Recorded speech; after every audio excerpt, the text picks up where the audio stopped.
Oke, kita akan mulai. Kita punya pelajaran seri ke-10 daripada seri The Power of God unto Salvation.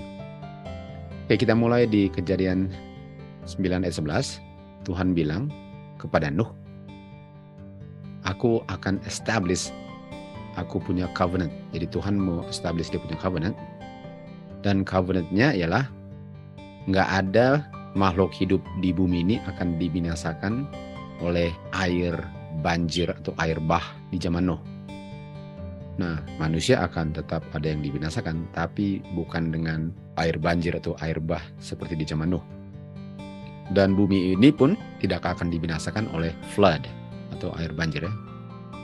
Jadi kalau Tuhan bilang itu nggak akan terjadi, itu artinya itu nggak akan terjadi. Karena kita tahu Tuhan nggak bisa bohong, karena apa yang keluar dari mulutnya langsung menjadi kenyataan. Walaupun kenyataannya bisa saja nanti berdasarkan nubuatan. Jadi kita tahu ini nggak akan terjadi lagi. Dan ini adalah covenant-nya. Ayat 12. Dan Tuhan berkata, inilah tanda covenant itu. Kita tahu fungsinya tanda ialah untuk mengingatkan kita akan janjinya Tuhan kan. Jadi setiap kali kita lihat tandanya, kita ingat janjinya. Dan apa tandanya? Dia bilang, saya akan menempatkan pelangi di awan, dan itu akan menjadi tanda covenant di mana bumi ini dan segala isinya tidak akan dibinasakan seperti dibinasakannya oleh air banjir atau air bah seperti di zaman Nuh. Jadi setiap kali saya melihat pelangi di langit, itulah tanda Tuhan. Dan kita masih lihat itu kan, dan kita selalu lihat itu. Nggak bisa lihatnya kalau nggak di hari hujan kan, atau paling kurang sudah selesai hujan. Harus ada hujan dulu, harus ada awan untuk hujan pun, untuk melihat tanda itu. Dan setiap kali lihat tanda itu, ingatlah, inilah Tuhan punya janji. Dan setiap kali lihat pelangi, oh iya, ini bumi nggak akan dibinasakan oleh air bah lagi. Itu tandanya.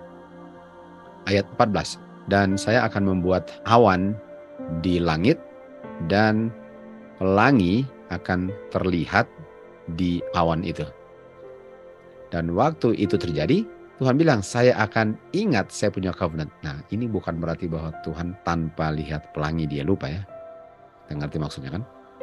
Manusia yang bisa lupa, dan dengan tanda itu, kamu tahu bahwa Tuhan nggak lupa akan tandanya. Bahwa bumi ini tidak akan dibinasakan oleh air bah. Ayat 16.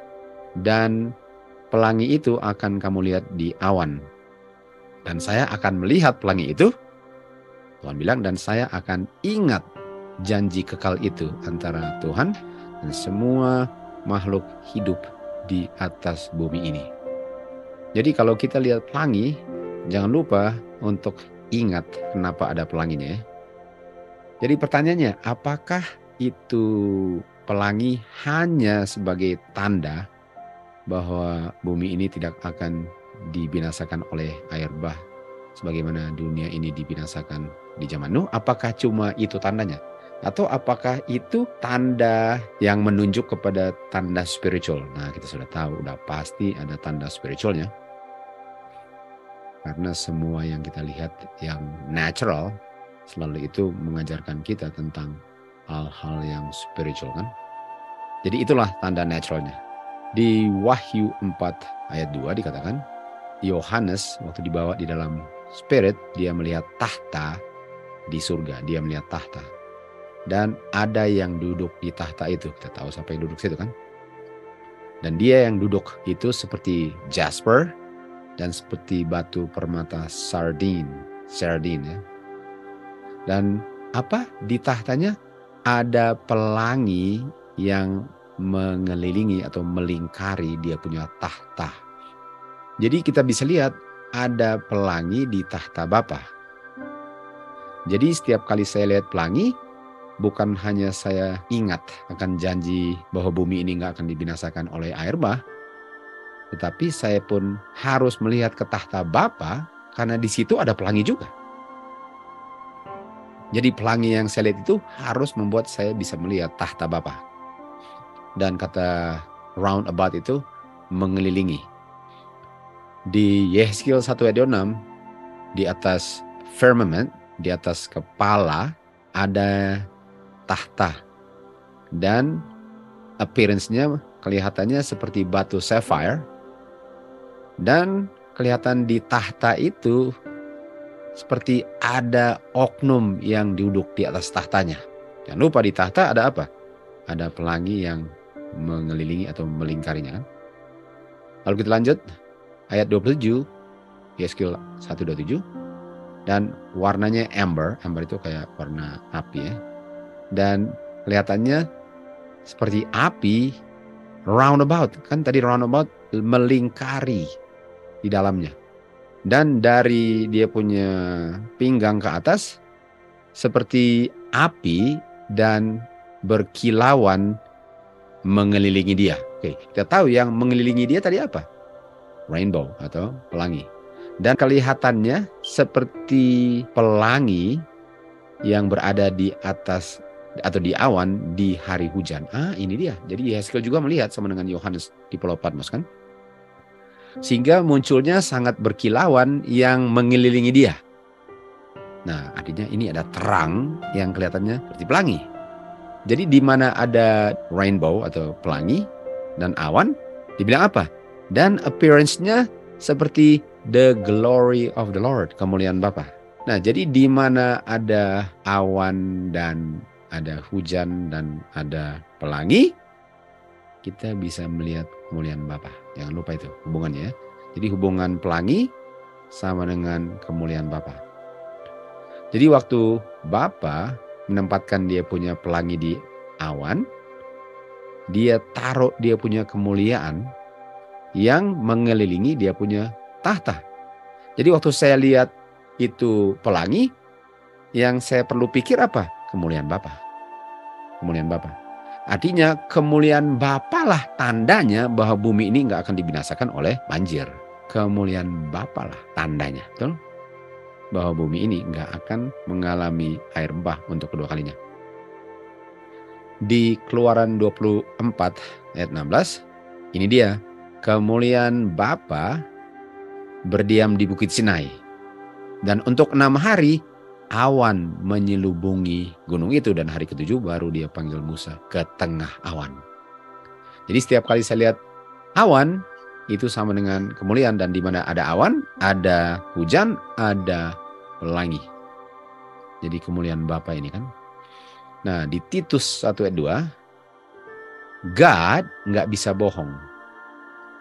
Kalau dia janji, dia nggak pernah akan bohong. Nah dia bilang apa tadi? Tadi apa yang dia bilang? Bapa janji bahwa kalau kamu lihat pelangi atau kemuliaan Bapa, itulah tandanya bahwa bumi ini nggak akan dibinasakan oleh air bah. Dan itu nggak akan bohong. Karena sudah ada tandanya. Karena kemuliaan Bapa itu nggak bisa menjadi nggak mulia dengan dia rubah dia punya janji.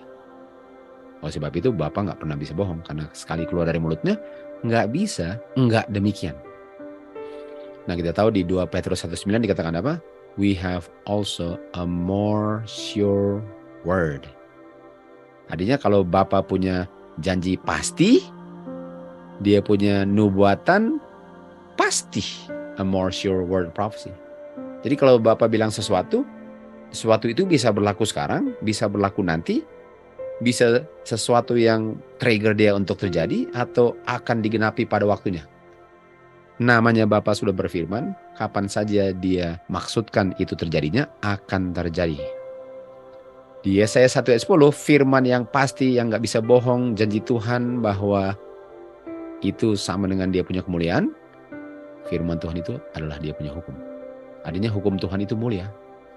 Hukum Tuhan itu gak bisa bohong.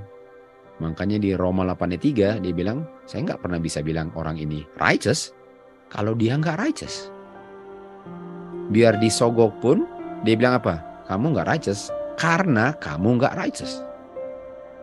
Itu sama dengan firman Tuhan. Artinya kalau Tuhan bilang gak akan ada air bah, gak akan ada air bah walaupun kamu mau sogok untuk dibikin air bah. Gak bisa. Dan hukum Tuhan itu yang pasti, yang gak bisa bohong, itu adalah pengungkapan kehendak Bapa dan pengungkapan secara tertulis karakter Bapa. Kita tahu karakter Bapa sama dengan kemuliaan Bapa kan? Jadi bisakah karakter Bapa berubah? Bisakah kalau Bapa bilang sesuatu lalu enggak terjadi, artinya karakternya ada bolongnya kan? Semua dia punya perintah-perintah, semua firman-Nya, semua dia punya hukum, sure sama dengan more sure, pasti. Semuanya pasti. Karakternya pasti. Hukumnya nggak pernah bisa berubah. Kita sudah tahu itu. Jadi kalau dia bilang itu pasti. Kita sedang establish Tuhan punya firman berdasarkan janji covenant-Nya kepada Nuh dan semua manusia. Itu nggak pernah akan gagal, sebagaimana karakter Bapa nggak pernah bisa berubah. Di Keluaran 33 ayat 18, kita akan di sini, Musa bilang, tunjukkan kemuliaan-Mu, tunjukkan karakter-Mu, tunjukkan hukum-Mu, tunjukkan janji-Mu, gitu kan? Dan apa jawaban Tuhan? Oke, kalau kamu mau lihat saya punya kemuliaan, saya akan kasih tunjuk semua kebaikan-Ku, karakter. Namaku, kita tahu nama karakter. Gracious, Tuhan itu gracious. Dan Tuhan itu mercy. Jadi nggak pernah bisa Tuhan batalkan mercy-Nya. Kecuali orang yang mau diberikan mercy-Nya tolak. Jadi orang itu yang tolak, bukan Tuhan yang menahannya sehingga orang yang minta nggak diberikan. Jadi Tuhan punya karakter, Tuhan punya kemuliaan ini bisa kita bergantung kepadanya dan gak pernah akan putus. Apa janji Tuhan dan kemuliaan Tuhan, apa hubungannya dengan dosa kita diampuni? Di Yeremia 14 ayat 21 dikatakan, 20, kita mengakui, oh Jehovah, kejahatan kami. Dan kejahatan kami punya fathers. Kami telah berdosa terhadap Engkau. Jadi ini ada pengakuan. Dan kalau pengakuan artinya ada apa? Ada pengakuan dosa atau confession kan? Kami mengakui kami jahat dan kami telah berdosa. Lalu dikatakan apa? Janganlah engkau membenci kami untuk kebaikan namamu. Nah, mari lihat ya. Jangan engkau membenci kami atau mau mengucilkan kami untuk kebaikan nama kamu. Bukan untuk kebaikan saya. Artinya jangan engkau menggeser saya dari kehadiranmu. Jangan kamu menolak saya. Karena kalau kamu tolak saya, itu nggak sesuai dengan karaktermu kalau saya mengakui dosa saya. Jadi tentu saja ada di bagian saya dalam perjanjian ini, di mana firman Tuhan nggak akan gagal kalau saya melakukan dia punya syarat. Karena dikatakan jangan engkau menolak saya untuk kebaikan karaktermu. Jangan kamu menghina kamu punya tahta kemuliaan dan kamu mengingkari kamu punya perjanjian dengan kami. Coba lihat itu. Bukan main indahnya ya. Artinya dikatakan di sini, kami sudah melakukan bagian kami, bertobat dan sedih dan gak mau lakukan lagi. Pasti engkau akan mengampuni dosa kami. Karena itulah perjanjian kamu. Dan dikatakan apa? Kamu akan tidak mengingkari kamu punya janji berdasarkan tahta kemuliaan. Tuh, tahta kemuliaan apa? Awan. Tahta kemuliaan apa? Pelangi. Artinya sebagaimana saya lihat pelangi, waktu saya lihat pelangi, saya lihat apa? Lalu saya mengakui dosa saya, Tuhan akan ampuni. Enggak pernah, enggak. Karena kalau Tuhan tidak ampuni, di saat saya benar-benar sudah menyesali dan minta pengampunan, artinya Tuhan mengingkari janjinya sendiri. Sementara Tuhan itu boleh dikatakan enggak setia dalam janjinya atau bohong kalau saya sudah mengakui dosa saya dan dosa saya tidak diampuni. Penting nggak ini untuk kita ketahui sebelum kita masuk Daniel 12:1? Karena di 12:1 kalau kita sudah lakukan semua pemberesan dosa, setan akan menggoda kita untuk bilang bahwa ada dosa yang kamu belum bereskan. Tapi kalau saya sepengetahuan saya dengan pertolongan Tuhan sudah bereskan semua dosa, kira-kira saya bisa nggak diragukan kalau saya tahu bahwa Tuhan sudah ampuni kalau saya sudah lakukan bagian saya? Tandanya apa? Pelangi. Kira-kira di time of trouble akan muncul pelangi nggak ya kira-kira? Supaya kita waktu digoda setan untuk bilang bahwa dosa kita belum diampuni, saya lihat pelangi. Dan pelangi itu bilang, oh no, Saya sudah lakukan bagian saya. Dan Tuhan setia, Tuhan gak pernah akan mengingkari. Dan Tuhan bukan cuma gak pernah, Tuhan gak bisa bohong. Dan tidak, Tuhan sudah ampuni karena saya sudah lakukan bagian saya. Bukankah ini yang saya harus lakukan sekarang sebelum kita masuk 21? Jadi ada hubungannya pelangi, hujan dan awan dengan dosa diampuni. Ada. James 2 ayat 13, Yakobus 2:13 dikatakan apa? Tuhan bersuka cita untuk memberikan mercy daripada untuk menghakimi saya. Jadi Tuhan selalu pilih untuk berikan mercy bagi orang yang patut terima judgment. Nah, kalau Tuhan, Bapa kirim anaknya, dia kirim anaknya supaya kita terima mercy. Untuk apa kirim anaknya? Di Yohanes 3 ayat 17 dikatakan, Bapa kirim anaknya bukan untuk menghakimi dunia. Kenapa? Karena dunia sudah dihakimi. Untuk apa mau dihakimi lagi yang sudah dihakimi? Jadi Bapa kirim anaknya untuk memberikan mercy bagi yang patut mati. Jadi kalau saya terima mercy, dengan saya berikan dosa saya kepada anak Bapa untuk mati di kayu salib, kenapa Bapa mau menahan mercy-nya lagi kalau dia sudah kirim anaknya? Kalau kita nggak ada iman terhadap firman Tuhan, artinya kita masuk time of trouble penuh dengan keraguan dan ketidakpastian dan gampang untuk digoyang setan.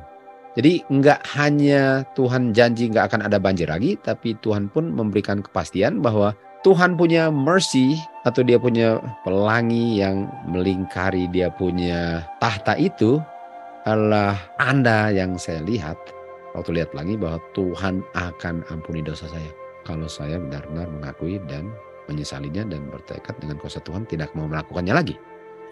Di Daniel 9 ayat 4, kita tahu Daniel berdoa dan dia berdoa itu setelah dia mendengar 2300 petang dan pagi. Seakan-akan dia bilang, apakah umat Tuhan akan selama itu tinggal di Babylon? Dan dia mulai buka buku Yeremia kan untuk melihat katanya 70 tahun. Dan kalau 70 tahun dan kalau kita akan lebih dari 70 tahun artinya kita dibawa ke Babylon karena kita melanggar.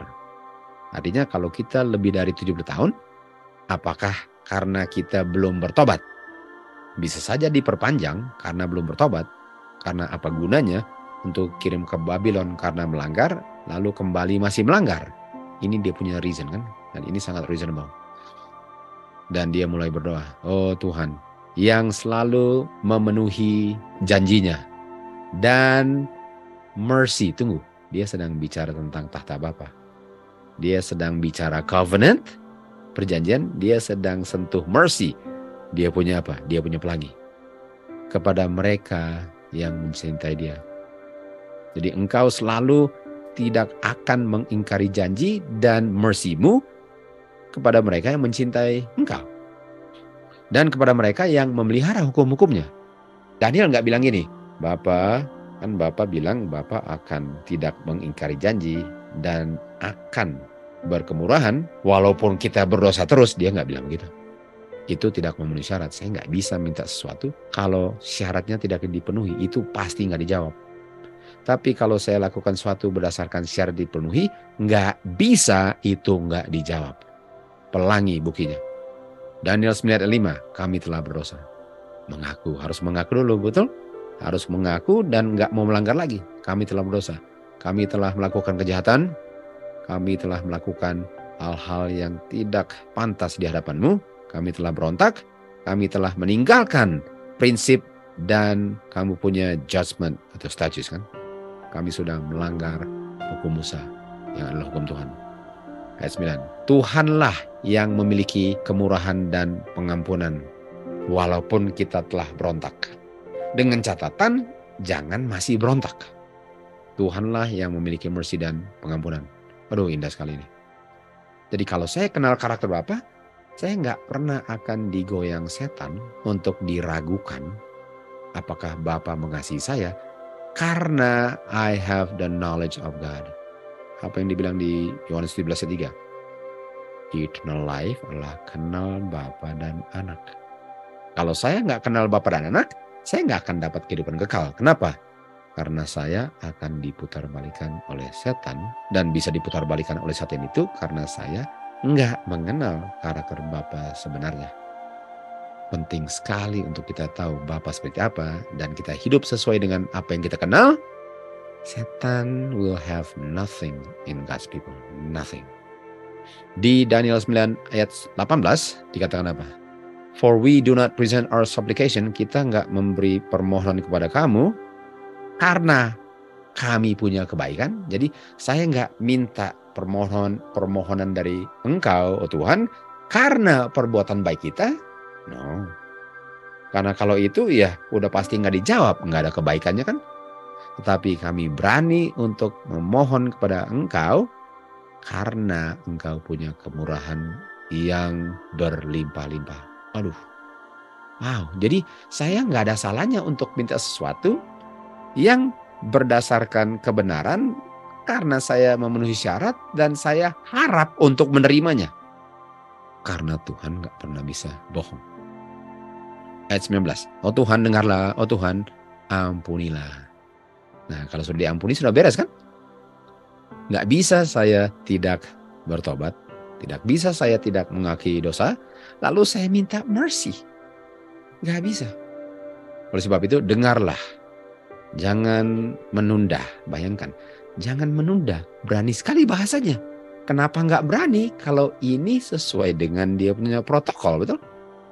Kenapa saya mau takut kalau saya ikuti protokol? Sesuai dengan engkau punya reputasi. Oh my God. Untuk kotamu, untuk umatmu yang dipanggil dengan namamu. God's people.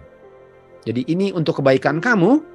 Janganlah kamu merubah karaktermu. Untuk kebaikan Tuhan, untuk Tuhan itu selalu dimuliakan. Janganlah tidak berikan mercy. Di mana engkau janjikan mercy. Kalau saya sudah minta maaf akan dosa saya, janganlah tidak karena engkau punya nama nanti dicoreng di orang-orang kafir. Wow, Tuhan suka di-challenge seperti itu. Karena itu challenge hanya bisa berlaku kalau orang itu beriman. Di Yesaya 54 ayat 7. Dikatakan di sini. Nah, kita masuk yang indah ini sekarang. Untuk waktu sementara, untuk waktu sementara, aku telah tinggalkan engkau. Jadi untuk waktu sementara, aku tinggalkan engkau. Wah kalau ditinggalkan Tuhan gak mantap kan? Gelap itu namanya, awan gelap. Tetapi dengan kemurahanku yang berkelimpahan, aku akan mengumpulkan engkau. Wah, mantap gak? Artinya bersakit-sakit dahulu, bersuka-suka kemudian. Mengalami kegelapan dulu, kamu akan hargai dia punya terang. Betul? Gitu dia. Jadi saya akan tinggalkan kamu, kamu akan dalam kegelapan, tapi saya dengan kemurahan saya akan kumpul kamu. Nah, ini walaupun ngerti artinya, apa ini? Ini maksudnya apa ini? Bukankah Tuhan gak pernah tinggalkan kita, betul? Memang oke, gelap lalu terang. Boleh nggak ada gelapnya? Itu kan masuk akal kalau minta itu kan. Oke, Tuhan bilang, kamu dalam kegelapan, lalu saya berikan terang. Lalu saya angkat tangan. Boleh nggak saya hanya terima terang karena saya nggak suka gelapnya? Nampaknya bagus kan? Boleh nggak saya nggak pernah berdosa sehingga nggak perlu diselamatkan? Oh mantap itu. Jadi maksudnya apa ini? Lalu dalam murka yang kecil saya menyembunyikan wajahku untuk sementara. Tetapi kebaikanku yang kekal di mana aku akan berkemurahan kepadamu. Wow. Jadi di sini gelap, terang. Ditinggalkan, dipersatukan. Terima murka, terima berkat. Kenapa demikian gayanya? Coba lihat. Bukankah pelangi hanya muncul setelah hujan dan awan gelap? Bukankah pelangi munculnya waktu ada matahari muncul setelah awan gelap dan hujan? Bukankah itu pelangi? Jadi janji Tuhan bilang apa? Walaupun awan gelap, jangan takut, sedikit lagi muncul matahari, lalu keluar pelangi. Oke, itu mantap. Tapi ada cerita yang lebih dalam dari itu? Ada. Kita terus. Yesaya 54 ayat 9. Karena ini, lalu dibilang apa? Jadi saya akan tinggalkan kamu, tapi saya akan kasih kemurahan. Saya akan curahkan saya punya tulah, tapi saya akan kasih kemurahan. Lalu ayat 9 dia bilang apa? Karena ini seperti banjir di zaman Nuh bagi saya. Jadi ini ayat 7 dan 8 ini sama dengan zaman Nuh. Karena saya telah janji bahwa air di air bahnya Nuh nggak akan menutup bumi ini lagi. Dan saya telah berjanji bahwa saya tidak akan marah lagi terhadap engkau. Tunggu. Sebagaimana dulu banjir dan gak akan ada banjir lagi. Demikian juga waktu kamu berdosa dan kamu bertobat, saya tidak akan tidak ampuni kamu. Sebagaimana banjir, gak akan ada banjir lagi. Sebagaimana kamu waktu berdosa dan kamu terpisah dari saya, kamu pun akan saya berikan mercy, karena itulah jaminannya. Bukankah ini penting untuk orang di dunia ini? Karena orang di dunia ini sudah berlaku ayat 7 akan terima mercy. Berlaku ayat 8 akan terima mercy. Sama dengan di zaman Nuh, nggak akan banjir lagi. Sama dengan kita sudah berdosa, dilupakan dosa kita. Wow. Pelangi-pelangi. Ayat 10. Karena gunung akan geser dari tempatnya, bukit akan dipindahkan lokasinya, tetapi kebaikanku tidak pernah meninggalkan engkau. Demikian juga perjanjian damaiku akan dibatalkan. Tidak, katanya Jehovah yang berkemurahan kepada engkau. Saudara, kita bukan main butuhkan ini pas sebelum kita memasuki 12:1. Karena di 12:1 setan punya penggodaan ialah untuk meragukan karakter Bapa bahwa dia sudah ampuni dosa saya. Nah, kalau saya nggak pernah bereskan, ya bolehlah saya stres. Tapi kalau saya sekarang menggunakan waktu sekarang untuk sungguh-sungguh bereskan dan benar-benar mau hidup sesuai dengan kuasa firman Tuhan, saya nggak akan digoyang nanti di time of trouble. Karena saya ingat bahwa Tuhan sudah berjanji, dan kalau sudah keluar dari mulutnya, apapun yang kelihatan situasi kondisi sekitar saya, apapun yang dibilang setan, apapun kelihatannya, itu tidak akan merubah janji Tuhan bahwa dia sudah ampuni dosa saya. Kita baca di Signs of the Times, Oktober 22. Di saat penggodaan menggoda kamu, dan kamu akan digoda. Di saat kebingungan dan kegelapan menyelubungi jiwa kamu, lihat ke tempat di mana terakhir kamu lihat terang. Jadi kalau kamu sedang lihat kegelapan, lihat kamu punya last mention terangnya. Jangan fokus di gelapnya, langsung lihat terakhir kali kamu lihat terang. Bersandarlah akan kasih Kristus dan di bawah kuasa perlindungannya.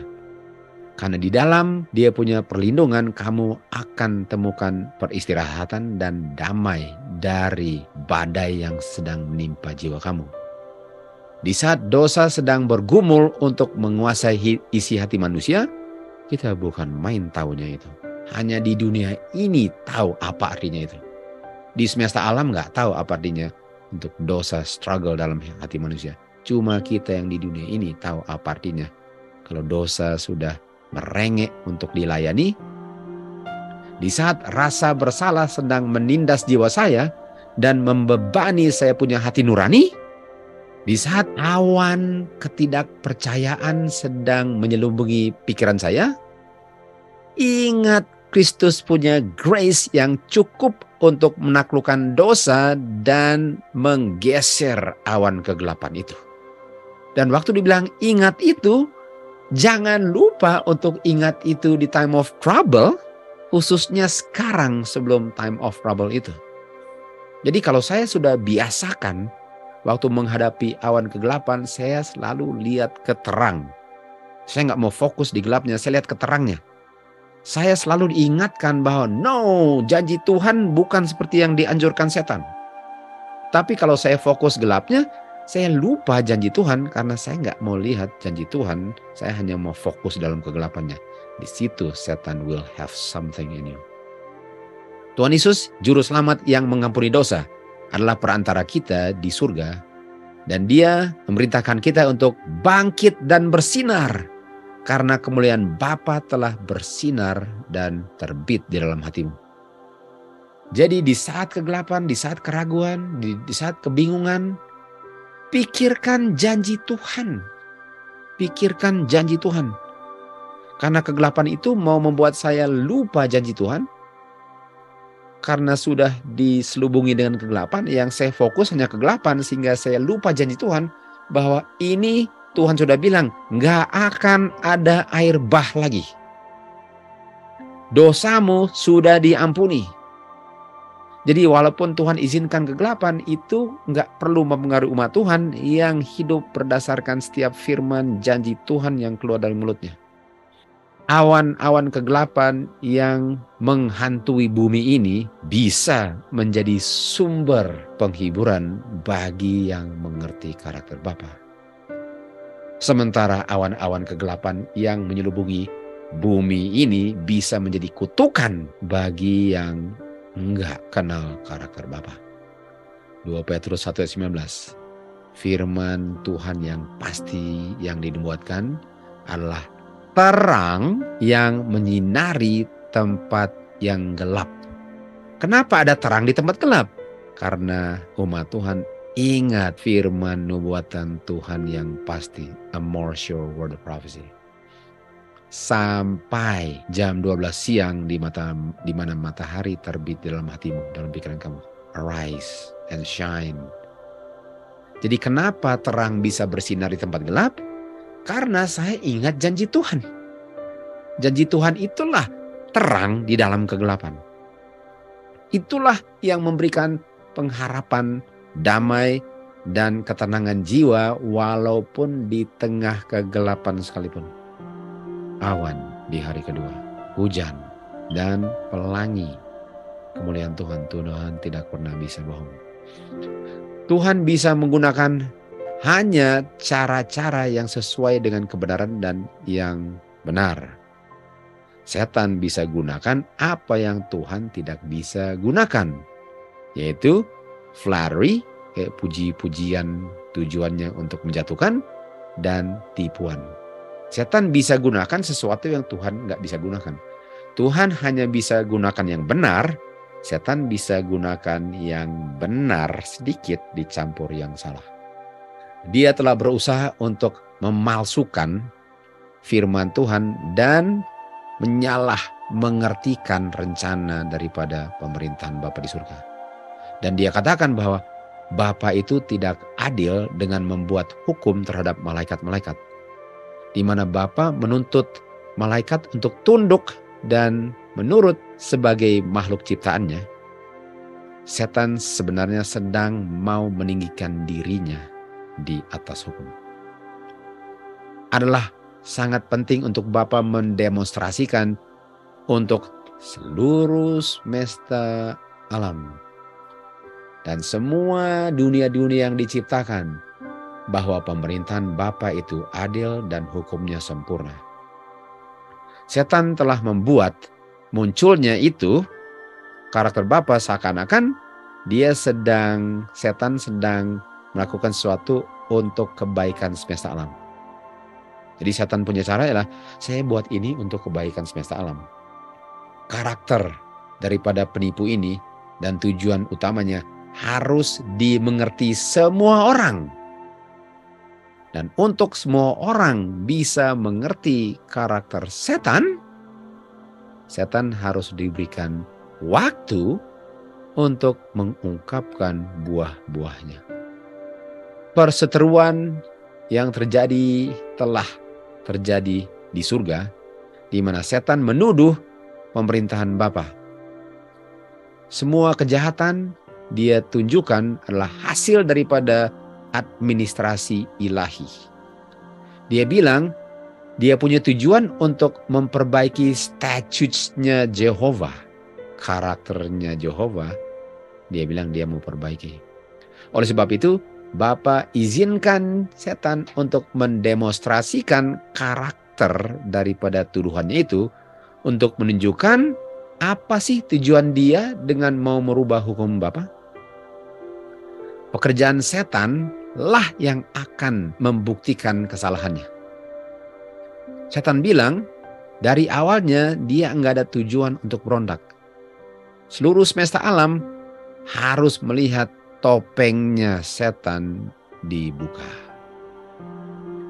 Walaupun dia sudah diusir dari surga, hikmat Bapalah kenapa setan tidak dengan segera dibinasakan. Karena hanya pelayanan kasih yang bisa diterima Bapa dan kesetiaan daripada makhluk ciptaannya harus berdasarkan mereka setuju dan yakin dan gak ragu dan bisa lihat sendiri akan keadilan dan kasihnya Bapa. Dan kalau setan dibinasakan, mereka gak pernah bisa tahu bahwa setan tukang bohong.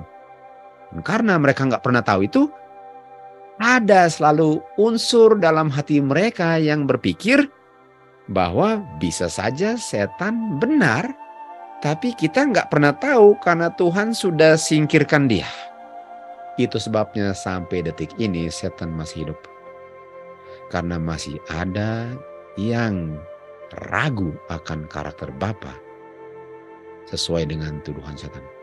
Dan itulah sebabnya setan masih hidup. Penduduk surga dan bumi-bumi nggak siap untuk mengerti nature atau konsekuensi dosa ini.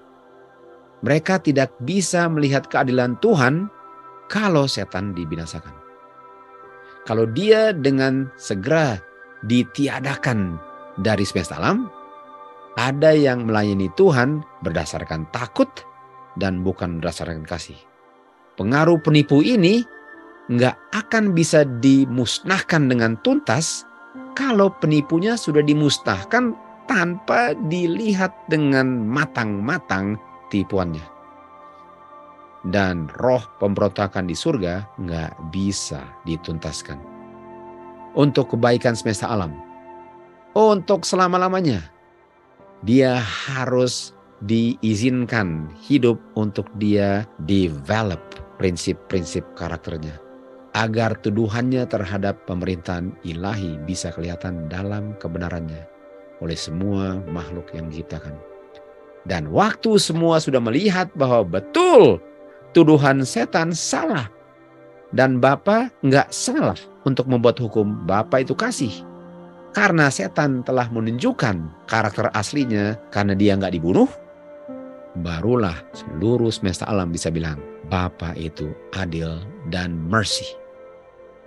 Di mana untuk selama-lamanya tidak ada lagi makhluk ciptaannya yang akan ada untuk satu titik nila pun meragukan the love of God. Nah, apa hubungannya ini dengan tadi? Setan punya pemberontakan adalah pelajaran untuk semesta alam dan untuk selama-lamanya. Kesaksian yang kekal daripada karakter dosa dan akibatnya yang sangat sadis. Hasil daripada setan punya karakter ini dan efeknya terhadap manusia dan malaikat-malaikat akan menunjukkan apa buah, apa hasilnya dengan kita singkirkan otoritas ilahi. Itu akan memberikan saksi bahwa kehadiran daripada Bapa punya pemerintahan itu sama dengan untuk kebaikan semua makhluk yang diciptakan. Dan ini hanya bisa terjadi kalau karakter setan diizinkan untuk matang dengan sendirinya, sehingga nggak ada makhluk yang bisa bilang bahwa mereka nggak bisa lihat bahwa Bapa itu adil.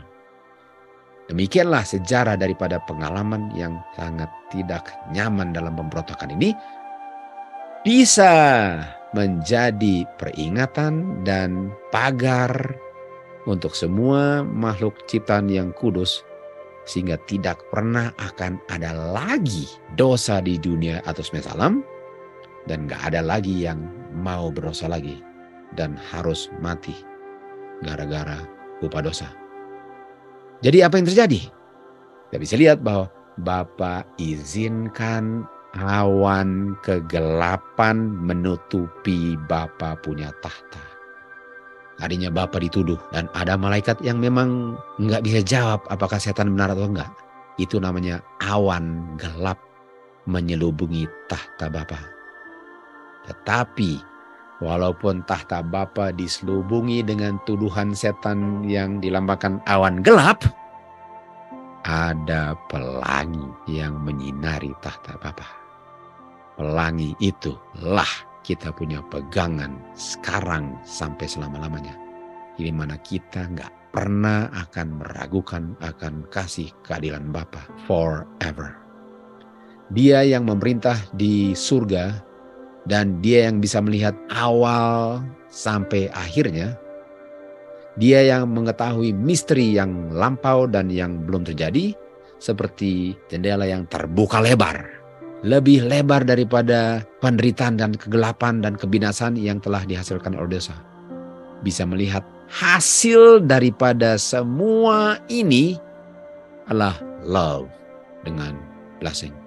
Artinya Tuhan izinkan awan kegelapan menutupi tahta kerajaan Bapa.